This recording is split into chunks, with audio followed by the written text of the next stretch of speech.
আপনার কফির দোকানে অনুষ্ঠান হচ্ছে আর আপনার মা শুনবে না, সেটা হয় নাকি? আর যদি উনি এখানে আসতেন তাহলে কিন্তু উনি এই চেয়ারটাতেই বসতেন, তাই না পাচক মশাই? আমার মায়ের চেয়ার ক্যাফে থেকে কে সরালো? কে আবার করবে এভি? যেই সবকিছু করেছে গোবর দেবী। ওকে এসবের সেন্টিমেন্ট বোঝে?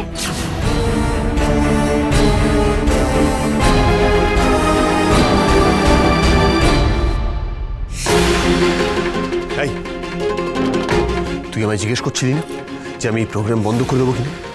এতক্ষণ আমি কিচ্ছু বলিনি, but now you are crossing the limit. Answer, আমার মায়ের চেয়ারটা ক্যাফে থেকে কে সরিয়েছে? তোর গোবরগিরি ঘুচে যাবে গোবর দেবী। খুব এভির প্রিয় সাজা, তাই না? এভি মায়ের ব্যাপারে যা টাচি, তুই কিচ্ছু করতে পারবি না। আসুন আমার সাথে।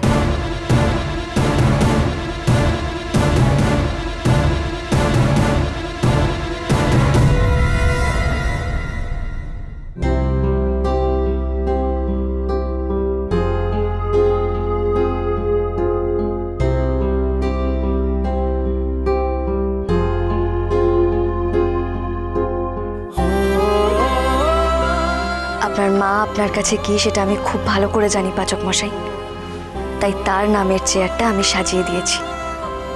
আমি পিসিয়ার কাছে শুনেছিলাম আপনার মা খুব ফুল ভালোবাসেন, তাই চেয়ারের ঢাকায় আমি ফুলের নকশা করে দিয়েছি। আপনার কফির দোকানে অনুষ্ঠান হচ্ছে আর আপনার মা শুনবে না, সেটা হয় নাকি? আর যদি উনি এখানে আসতেন তাহলে কিন্তু উনি এই চেয়ারটাতেই বসতেন, তাই না পাচক মশাই?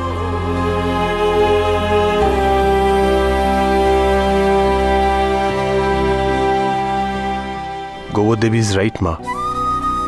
মা, আজ তুমি যদি আমার ক্যাফেতে আসতে, ঠিক এখানেই তোমাকে বসাতাম।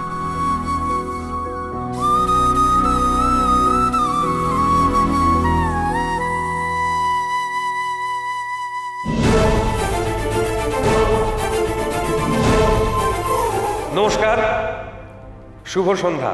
আমি আসলে পরিচয়ে শেফ এভির ছোটকা না, তবে আজকে আমি কিন্তু আপনাদের মতোই শুধুমাত্র গেস্ট।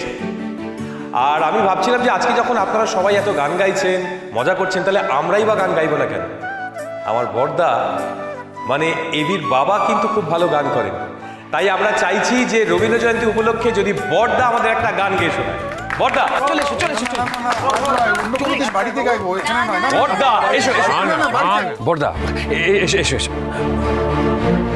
বড়দা, আমি জানি তোমার কোথায় আটকাচ্ছে। আচ্ছা, রবি ঠাকুরের অনুষ্ঠান মনে করেই গাও না।